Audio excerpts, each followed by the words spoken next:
आज कक्षा 10 के विद्यार्थियों के लिए है, देख रहे हैं, बहुत ही महत्वपूर्ण प्रश्न पत्र है सामाजिक विज्ञान का। आप देख रहे हैं अनुक्रमांक, नाम, पूर्व अनुमानित परीक्षा 2022-23, विषय सामाजिक विज्ञान, कक्षा 10। और यह बहुत ही फेमस विद्यालय का पेपर है जिसके विद्यालय में हो रहा है। और यह विद्यालय यूपी टॉप, अच्छे विद्यालयों में इन्हीं के विद्यालय से बच्चे टॉप करते हैं। यह पेपर बिल्कुल यूपी बोर्ड का पेपर मानकर हल करना। जरूर 1-2 बार वीडियो को देखना। जब आपको अच्छा लगे तब आप लाइक, सब्सक्राइब, शेयर करना, वरना मत करना। लेकिन डिसीजन लेने से पहले 1-2 बार जरूर देखना। देख रहे हैं ना, पूर्णांक 70 का है, निर्धारित समय 3 घंटा 15 मिनट का है। मोस्ट इंपॉर्टेंट क्वेश्चन पेपर है ये। देख रहे, सामान्य निर्देश आपको दिखाई दे रहे होंगे। टाइम ज़्यादा नहीं वेस्ट करना है। क्वेश्चन नंबर 1 बहुविकल्पी पर आते हैं। ये 20 नंबर के बहुविकल्पी हैं जो आपकी परीक्षा OMR पर होगी। पहला है, राष्ट्रवाद का प्रारंभ किस देश से हुआ? 4 विकल्प दिया गया है, जर्मनी, फ्रांस, इटली, अमेरिका। तो फ्रांस में हुआ था। कहाँ हुआ था? फ्रांस। दूसरा विकल्प सही, फ्रांस से।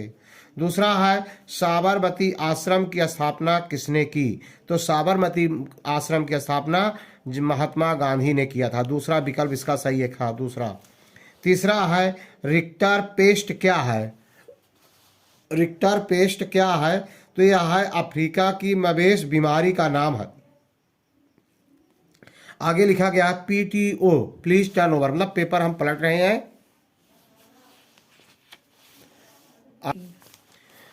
चौथा क्वेश्चन है, केसरी समाचार पत्र का संपादन किसने किया था? 4 विकल्प है, महात्मा गांधी, लोकमान्य तिलक, नेहरू जी, कोई नहीं। तो खा विकल्प, दूसरा विकल्प खा है, लोकमान्य तिलक, यह विकल्प सही है। देख रहे हैं। 5वां क्वेश्चन है, इनमें से कौन सा देश द्वितीय विश्व युद्ध में धुरी शक्ति नहीं था? 4 विकल्प है, रूस, जर्मनी, जापान, इटली। तो पहला विकल्प रूस है इसका। वीडियो को पूरा देखना, स्किप मत करना। जिस क्वेश्चन पे आपको संदेह लगे आप गूगल से सर्च कर सकते हैं या अपने विषयाचार्य जी से पूछ सकते हैं, कंसल्ट कर लेना। 6वां क्वेश्चन है, गुलामगिरी का लेखक कौन है? इमा छपा है कौन होता है, तो कौन है? तो इसमें 4 विकल्प है, अंबेडकर जी, ज्योतिबा फूले, रामास्वामी, कोई नहीं। तो ज्योतिबा फूले, दूसरा विकल्प खा विकल्प सही है, ज्योतिबा फूले। 7वां है, फसल के समर्थन में सरकार द्वारा घोषित किया जाता है। आप टेलीविजन में देखते होंगे बार बार, गेहूं का समर्थन मूल्य क्या है? न्यूनतम समर्थन मूल्य घोषित किया जाता है कि इससे कम नहीं लिया जाएगा। तो न्यूनतम समर्थन मूल्य, अधिकतम समर्थन मूल्य, दोनों इनमें से कोई नहीं। खा विकल्प सही है, न्यूनतम समर्थन मूल्य घोषित किया जाता है। 8वां क्वेश्चन है, किस फसल का मूल स्थान भारत को मानते हैं? तो रबड़, कॉफी, चाय, कपास। 4 है, इनमें कपास भारत का मुख्य स्थान है। 9वां क्वेश्चन लेते हैं, मोनोजाइट रेत में कौन सा खनिज मिलता है? खनिज तेल, यूरेनियम, थोरियम, कोयला। तो इसका तीसरा ग विकल्प सही है, थोरियम मिलता है। 10वां क्वेश्चन लेते हैं, कोडरमा किस राज्य में स्थित है? कोडरमा झारखंड राज्य में स्थित है। अब देखिए, पलटते हैं पेज को। क्वेश्चन नंबर 11 है, झरिया प्रसिद्ध है किस लिए? झरिया कोयला के लिए प्रसिद्ध है। लौह अयस्क, कोयला, तांबा, बॉक्साइट। तो कोयला के लिए।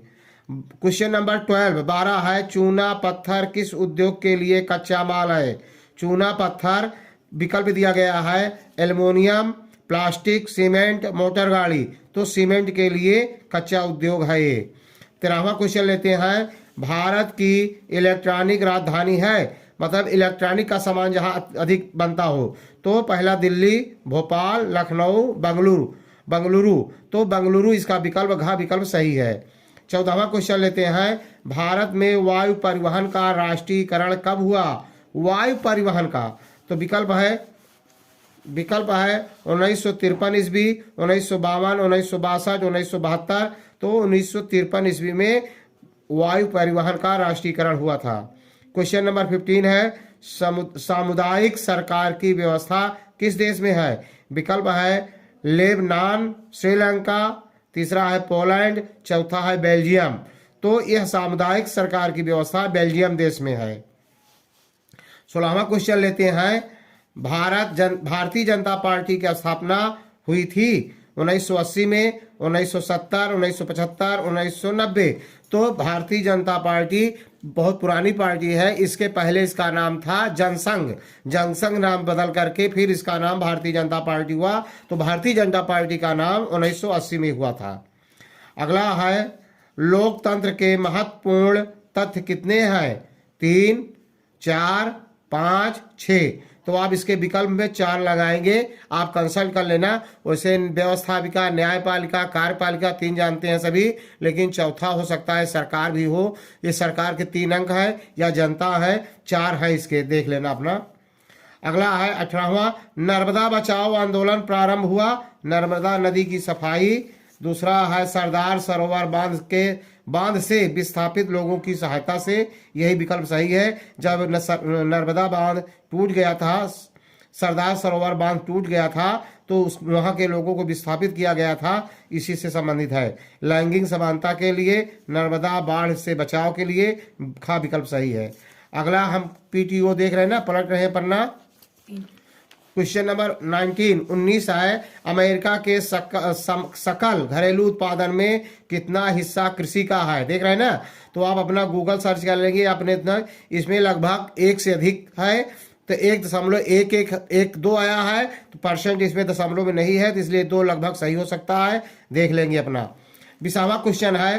राष्ट्रीय उपभोक्ता दिवस मनाते हैं 14 दिसंबर, 24 दिसंबर, 7 दिसंबर, कोई नहीं।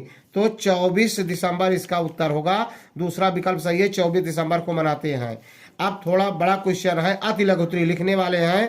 कहा रहा है रॉलेट एक्ट कब पारित हुआ? तो 1919 ईस्वी में रॉलेट एक्ट पारित हुआ था। मक्का कानून क्या है?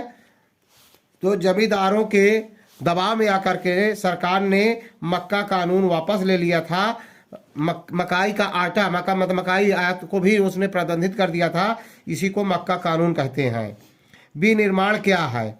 तो विनिर्माण में आप लिखेंगे मशीन और श्रम और औजार के प्रयोग से जो भी निर्माण किए जाते हैं वो विनिर्माण कहलाते हैं। जैसे पुल का निर्माण होता है, सड़क का निर्माण होता है, बड़े बड़े कई मंजिला इमारतों का निर्माण होता है, वो सभी विनिर्माण की श्रेणी में आते हैं। छोड़ना एक भी क्वेश्चन नहीं है, पूरा पेपर अटेम्प्ट करना है। सभी क्वेश्चन आपको लिखने हैं। 1-2 बार वीडियो को देखना, बाद में लाइक, सब्सक्राइब, शेयर करना। जब आपको पेपर लगे किसी भी प्रकार से, यह पेपर बोर्ड के पेपर से कम नहीं है। आपको पेपर हल करने से 95% गारंटी के साथ कह रहा हूं, आपको बोर्ड एग्जाम में मिल सकते हैं। ये पेपर जरूर रिपीट होगा, याद करना। चौथा है इसमें अति लघु उत्तरीय का, निर्धनता रेखा का आशय स्पष्ट कीजिए। अब निर्धनता किसी राष्ट्र की आय, जो एक निर्धारित आय होती है व्यक्तियों की, उससे 60% अगर किसी व्यक्ति की आय कम होती है तो वह गरीबी रेखा के नीचे कहा जाता है। आप गांव घर में गरीबी रेखा का कार्ड बना है, तो मतलब है उनकी जो सकल भारत अपने देश की आय है, मानक है, उससे 60% से कम इनकी आय है, तो वह गरीबी रेखा में चले जाते हैं। निर्धनता रेखा का आशय, तो निर्धनता रेखा के नीचे जो है या निर्धनता रेखा में जो आते हैं, वो सरकार के द्वारा चलाए गए सब्सिडी लाभ, उपक्रम का लाभ, जैसे पेंशन का लाभ, खाद्य का लाभ और प्रकार के लाभ हैं, उनको लाभ मिलता है। निर्धनता रेखा का आशय है। अपने आप लिखना, अपने किताब से देख लेना, क्वेश्चन एक भी नहीं छोड़ना है। जितना मेरे से सब कॉमन टाइप क्वेश्चन है, अपने दिमाग से लिखना होता है। अपने दिमाग से लिखोगे ज्यादा अंक प्राप्त करोगे। अब लघु उत्तरीय है, पंचायती राज क्या है? 4 अंक का। अब बताइए पंचायती राज क्या है? ये जो गांव घर में पंचायत होता है, जो जिसमें आप अपने गांव से अपने में जो पंचायत का मुखिया होता है, ग्राम प्रधान होता है, वही है पंचायत राज। तो पंचायत राज अपने राज क्या है? तो पंचायत में राज में प्रधान का क्या महत्व है, क्या काम करते हैं, पंचायत राज के बारे में लिखना है। मतलब पंचायत राज के अंतर्गत ही अपने गांव का विकास जो होता है पंचायत राज से ही होता है।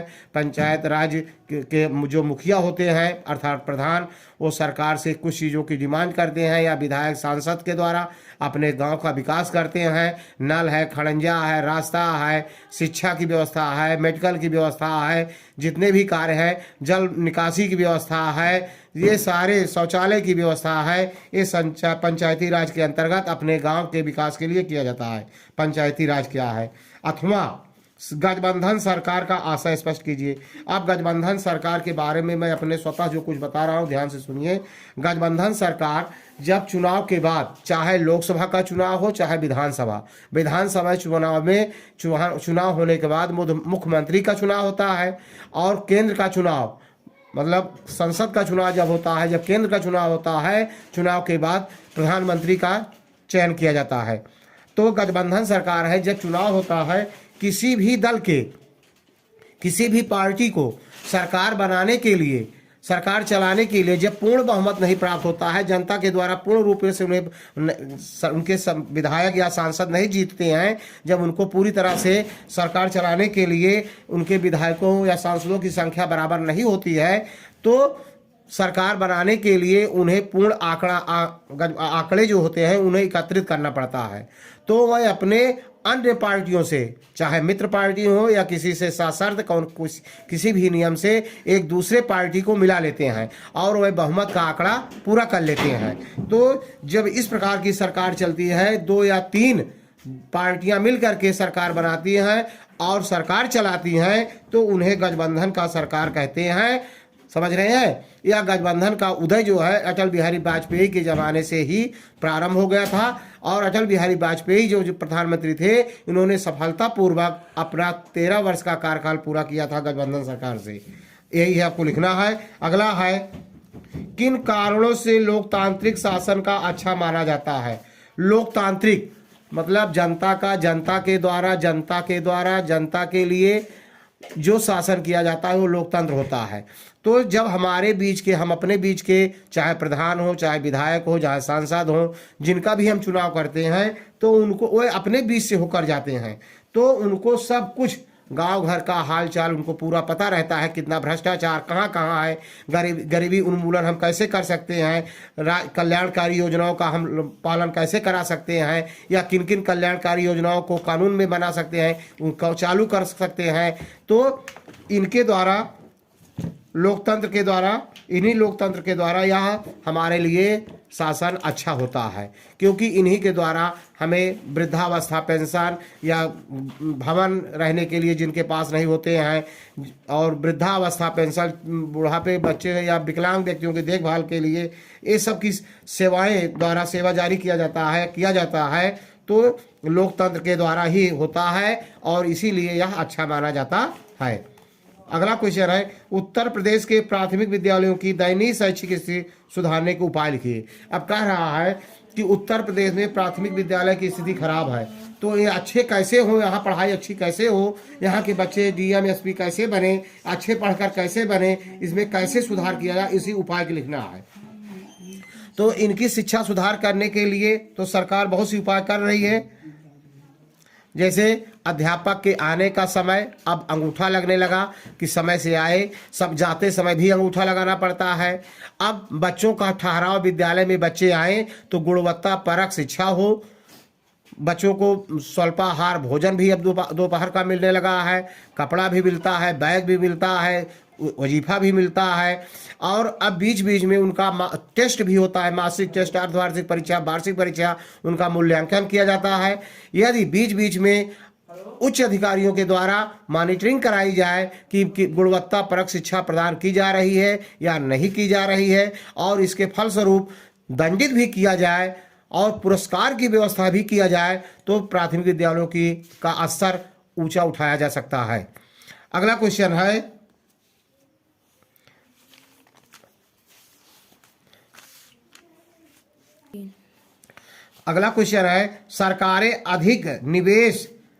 सरकारें अधिक विदेश निवेश आकर्षित करने का प्रयास करती हैं। इसके 4 कारण लिखिए, मतलब विदेशी धन आपके यहाँ क्यों आए, इसका कोई 4 कारण।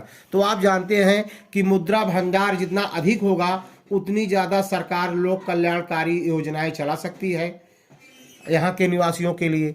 तो अगर हम टूरिज्म हम मतलब यहाँ पर आकर्षण बड़े देखने के लिए, जैसे ताजमहल है और बहुत अच्छे अच्छे हैं, प्रयागराज है, जैसे जम्मू कश्मीर है, सैलानी लोग जो आते हैं उनके आगमन से हमें जो है उनके आने से हमें किराया भाड़ा के माध्यम से, उनके खान पान से, उनके ठहराव से हमें कुछ अधिक लाभ होते हैं। तो उनके रुपयों से ही हमारी आमदनी होती है। अब के कारण 4 कारण है। तो अगर हम उनको निवेश, कुछ सरकारें अपने यहाँ के सरकारें विदेशों में जा करके, जो यहाँ भारतीय विदेशी हैं, जो भारत के लोग हैं विदेश में जाते हैं, तो उनसे कुछ योगदान करने के लिए कहा जाता है ताकि यहाँ पर कल्याणकारी योजनाएं सरलता से चलाई जा सकें। और विदेशी सरकारों को आमंत्रित किया जाता है कि हमारे यहाँ फैक्ट्री लगाइए और अच्छी अच्छी काम करिए, हमारे पास धन नहीं है, आप अपना धन लगाइए, आपका व्यवसाय अच्छा होगा। उनमें हमको भी कुछ कमीशन मिलता है अपने सरकार को। तो जो सरकार की आय अपना बढ़ाने के लिए अनेक प्रकार के उपाय करती है। स्वविवेक से लिखेंगे तो बहुत अच्छा अंक पाएंगे। अपने किताब से देख लेना, अपने अध्यापक से पूछना, और जो मुझे जो नॉलेज है आपको तो मैं बता ही रहा हूँ। 4 अंक है, छोड़ना भी एक भी क्वेश्चन नहीं है, सभी क्वेश्चन अटेम्प्ट करने हैं। अगला है सविनय अवज्ञा आंदोलन के कारणों का वर्णन कीजिए। ये 6 अंक का है, देख लेना। भारत में राज्य और केंद्र सरकार के बीच शक्तियों के विभाजन का वर्णन कीजिए। जैसा आप जानते हैं कि भारत एक संघीय देश है, यहाँ शक्तियों का विभाजन है। कुछ शक्तियाँ राज्य के सरकार के पास होती हैं, कुछ शक्तियाँ केंद्र सरकार के पास होती हैं। अब केंद्र सरकार की शक्तियाँ जैसे रेलवे, समझे, फोर्स, ये सब केंद्र के अधीन होते हैं, पोस्ट ऑफिस। और राज्य भारत सरकार, और जो शिक्षा व्यवस्था है इसमें भी कुछ केंद्र का हिस्सा होता है, कुछ राज्य का हिस्सा होता है। इनमें शक्तियों का बंटवारा होता है और केंद्र और राज्य के बीच अच्छा समन्वय होता है। तो प्रदेश स्तर की जनता के स्तर को उठाने के लिए केंद्र सरकार उन्हें सहायता भी प्रदान करती है। समझ रहे हैं? इस तरह से आपको लिखना है। अगला क्वेश्चन लेते हैं, उद्योग पर्यावरण को कैसे प्रदूषित करते हैं। वेरी वेरी इंपॉर्टेंट क्वेश्चन है। उद्योग पर्यावरण को कई प्रकार से प्रदूषित करते हैं। जैसे एक ही उद्योग हम लेते हैं, जैसे भट्ठा का ईंट उद्योग है, जो भट्ठा मालिक जो अपना भट्ठा चलाते हैं, ईंट का उद्योग चलाते हैं। अब ध्यान से देखिए, चिमनियों से निकलने वाला धुआं पूरा वातावरण को 4-6 किलोमीटर के वातावरण को प्रदूषित कर देता है और हमारे स्वास्थ्य पर, वहाँ के निवासियों पर बुरा प्रभाव पड़ता है। पर्यावरण अशुद्ध होने के कारण पर्याप्त मात्रा में वर्षा प्रभावित होती है और वहाँ का उत्पादन घट जाता है। वहाँ के निवासियों में चर्म रोग की बीमारियाँ ज़्यादा मात्रा में परेशान करने लगती हैं, उत्पन्न होने लगती हैं। और वहाँ पर कई प्रकार के प्रदूषण से रहन सहन, स्वास्थ्य पर बुरा प्रभाव पड़ता है। इस तरह से आप लिखेंगे, उद्योग पर्यावरण को कैसे करते हैं। Very very important question. उन कारकों का वर्णन कीजिए जिनसे उपभोक्ताओं का शोषण होता है। अथवा उपभोक्ता, जैसे हम आप हैं, कोई भी चीज़ खरीदते हैं, सरकार या कोई भी उद्योगपति या व्यवसायी अपना व्यवसाय चमकाने के लिए आपके पास तक उस सामान को भेजता है, तो किस प्रकार से आपका शोषण करता है उसी के बारे में लिखना है। जैसे पहला नंबर, उपभोक्ताओं का निम्न प्रकार से शोषण किया जाता है। जैसे मिलावट, हमें पैसा पूरा देना पड़ता है, लेकिन हमें पूर्ण रूपेण शुद्ध चीज़ें नहीं प्राप्त होती हैं, मिलावट के तौर पर चीज़ें प्राप्त होती हैं। जैसे गांव घर में अगर आप दूध लेते हैं तो देखिए, दूध के साथ पानी भी आप खरीदते हैं, दाम आप दूध का देते हैं, पानी खरीदते हैं।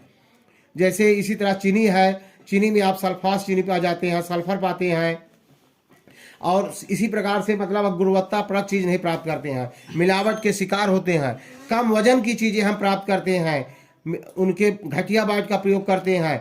कमीशन खोरी के चक्कर में कंपनियां अपना मूल्य कई गुना अधिक प्राइस लिख देते हैं, मैक्सिमम रिटेल प्राइस ज़्यादा से ज़्यादा डाल देते हैं, जो कि वो हमारे पास आते आते हमें अपनी मैक्सिमम प्राइस पे खरीदना पड़ता है, जबकि उनकी लागत बहुत कम होती है। हम इस तरह से अधिक मूल्य दे करके ठगे जाते हैं। और मेडिकल के क्षेत्र में हम नकली दवाओं के प्राप्त करते हैं, नकली दवा पाते हैं और काफ़ी मात्रा में उनके दाम बढ़े चढ़े होते हैं, जो हमें अधिक पैसा भुगतान करना पड़ता है उन सस्ती से सस्ती चीज़ों के। इन सब चीज़ों पर सरकार को विशेष ध्यान देने की ज़रूरत है ताकि उपभोक्ता शोषण से बचाए जा सके।